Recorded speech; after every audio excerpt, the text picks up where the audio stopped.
just like he's knocking you on yours, I'm sure. But now I'm throwing down the gauntlet. Now you have to come up with something for every game. Okay, I'll do my best. Redskins at the Eagles. Well, Robert Griffin III is gone away for about 8 weeks, and Kirk Cousins came in and made no one miss him last week. What can you say?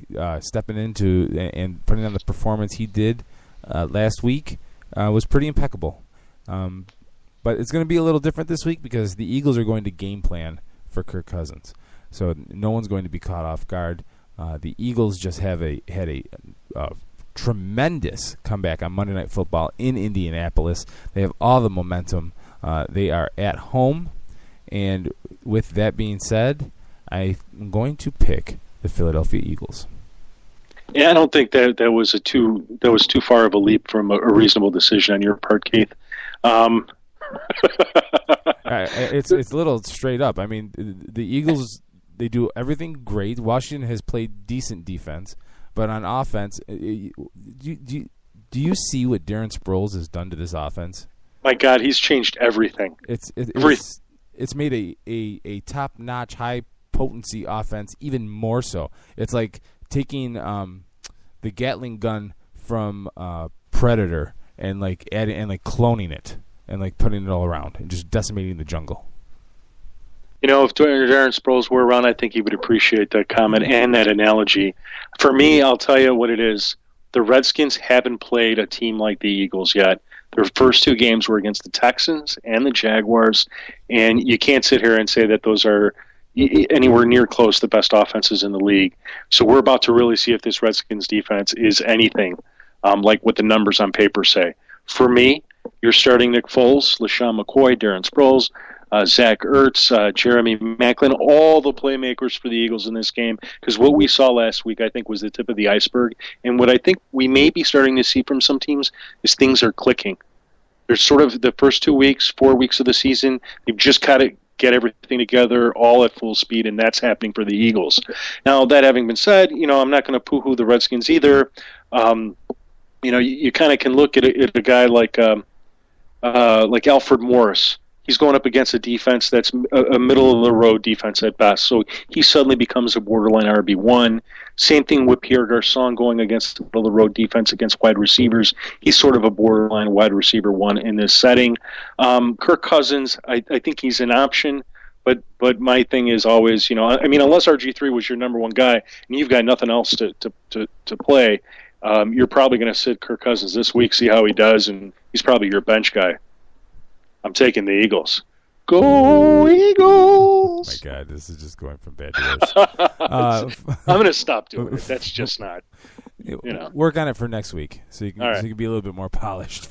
585-633-7487. That's 585-633-7487 if you have any lineup questions that you would like Jim's input on. The Houston Texans travel to the New York Giants. And, gosh, you want to talk about, when I think of Eli Manning, what really comes to mind is that mountain climber from The Price is Right. I know the game you're talking about. You know what I'm talking about? Yeah, it's like you get the little clues, and if you get it right, the mountain climber moves up a little bit. Yeah, you know what? You know what I got for you right now? This is what I got for you right now.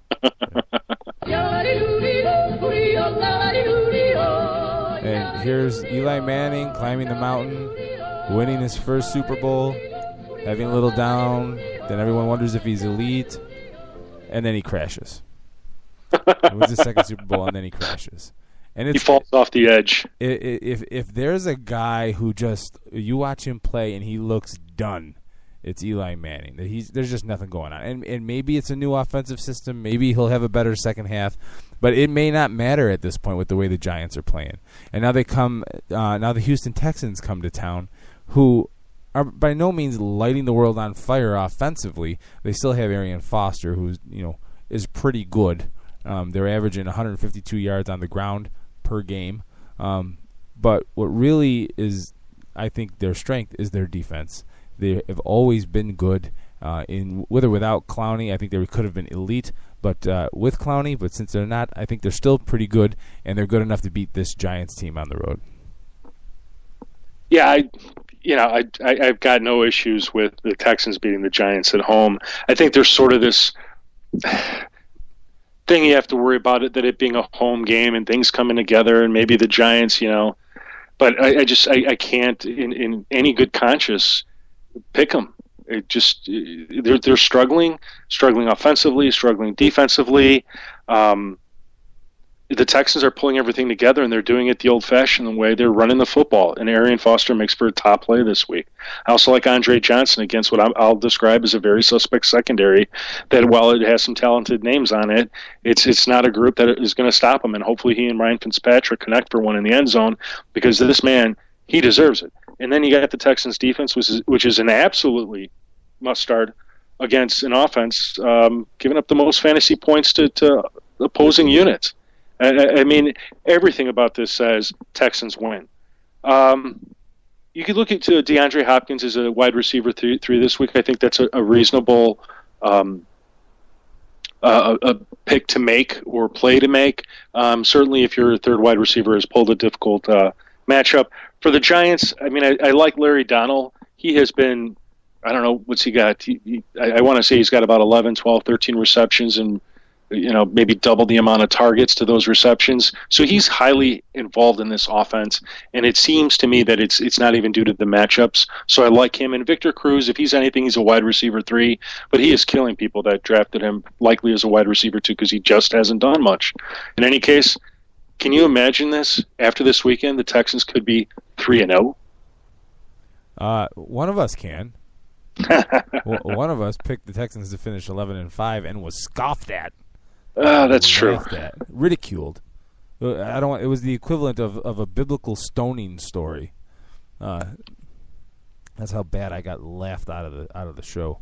Oh, let me just call you overactor. Come on. Yeah, it was that bad though. Go ahead, go listen to that show again, the NFL preview. All right, I'll listen to it sometime. You and Steve honestly, I felt like Private Pile in Full Metal Jacket when they hold him down to the bed and they beat him with bars of soap in their socks.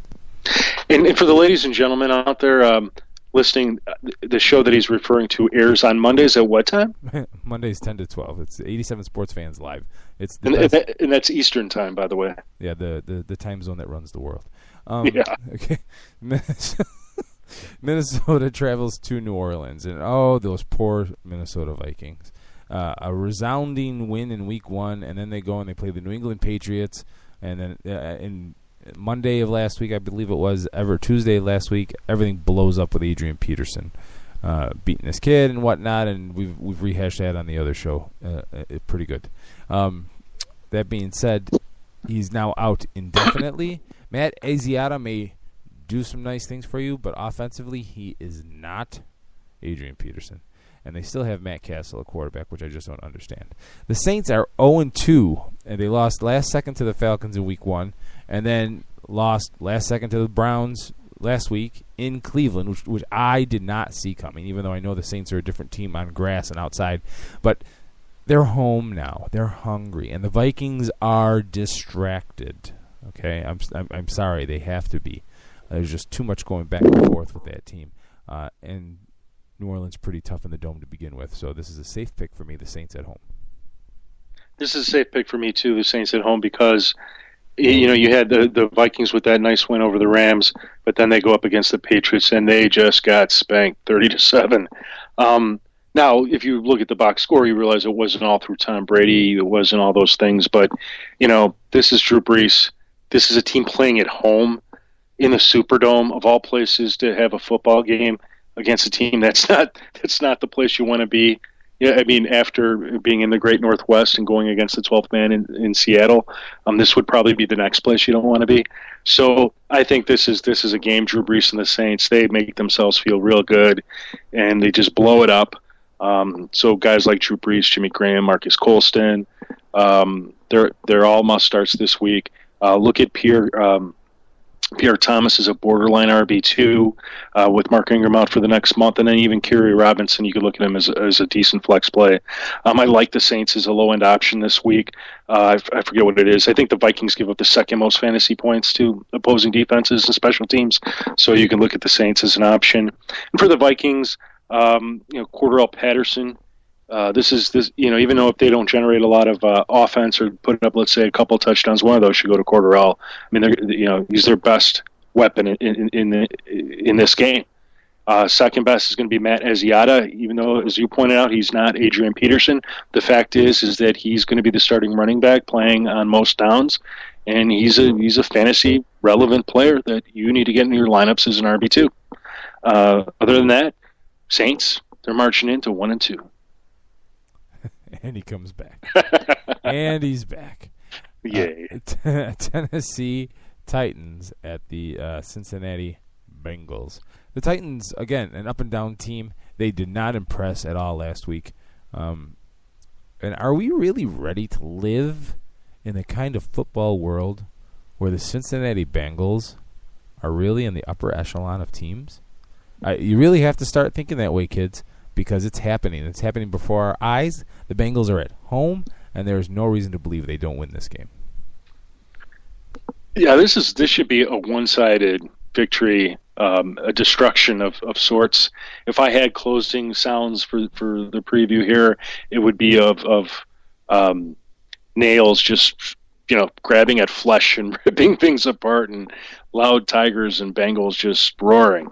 I'm not sure you can like anybody from the Titans in this fantasy game. I think Kendall Wright, there's a statistical matchup here where the Bengals do give up quite a bit of fantasy points to wide receivers, but I'm not walking around with confidence in that play. So if you're looking at playing him at best, he's a wide receiver 3. The running backs, it's a situation to avoid at this point until Ken Wisenhunt decides who he's going to make his number one running back.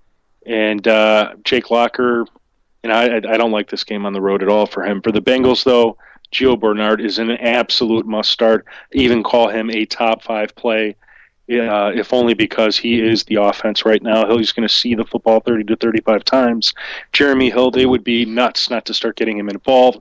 He's a very low-end option. It is a flex play, though, until he gets a regular established role. I suppose you can go with Mohamed Sanu since A.J. Green looks like he's going to miss this week. It's not official, but it looks like he is. So, you look at Mohamed Sanu more as a wide receiver 3. Don't overvalue him because because A.J. Green isn't going to be there doesn't mean there aren't other receivers on that team and other people that A.J. Dalton can go to. Do not play A.J. Dalton. I just don't like this without A.J. Green there. And lastly, you start that Bengals defense. They are the number 1 play this week. All right. Baltimore at the Browns. After this game, we are at the halfway point. We'll take a quick break afterwards. 585-633-7487. 585-633-7487. So Baltimore travels to Cleveland. Cleveland with a big win last week against New Orleans Saints. Baltimore also got off the schneid, winning last week. And we talked about this on Monday night because I'm not a real big believer in this Ravens team. I am not a believer in this Browns team whatsoever, but they're at home. And they have the momentum, and they don't have it on paper when you look at them, but they are a gritty defense. And I'm going to take the Browns at home in this one. It's a division game. I usually side with the home team in a division game. I can't do that. I think this Ravens team is just too good for the Browns.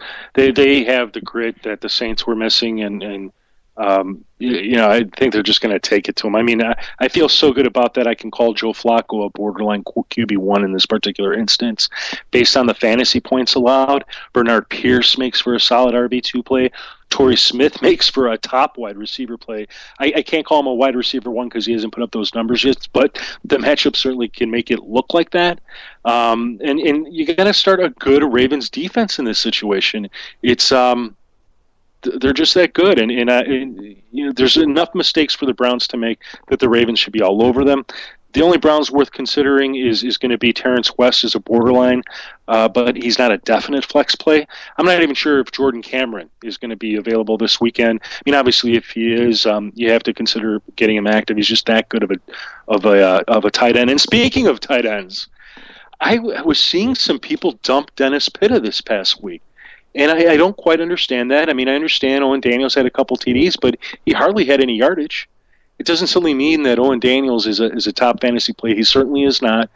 This is an opportunity for Dennis Pitta to get back on the map, and I think it's right there in front of him. And in fact, Keith, you know what I say? No,